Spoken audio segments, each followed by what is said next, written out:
Mwen salye de manye spesyal, jodi ya.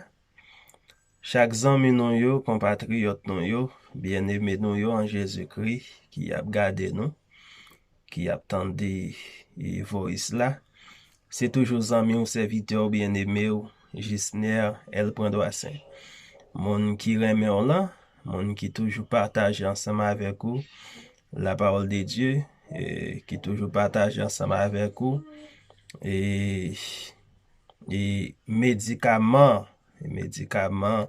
et divin. Et donc, jodi a nou veni pou yon bi bien déterminé. Nou genyen zanmi nou yo, c'est-à-dire, sœur nou yo dans le Seigneur, qui vle honorer Dieu avec vra yo.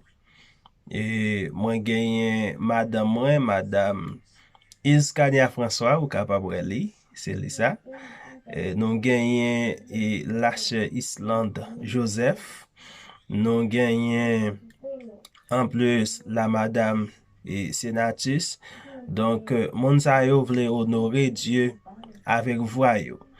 Et façon ou kapab encourager yo, c'est à l'aide de yon like. Ou déjà konnen a maintes fois ou like, et bien ça ka encourager yo. En plus, et à maintes fois ou abonner ou bien subscribe, et ça dépend de langue et téléphone ou li activer, et ou bien ou capable partager tout et audio à maintes fois yo fait publication.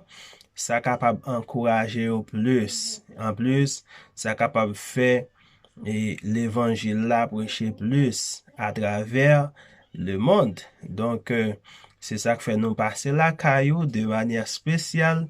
Et bien, pour nous dire, bah yo un like, yeah, bah yo un like, bah et abonner ensemble avec yo, pour chaque fois yo lage yon vidéo, le ça va kawel. D'accord?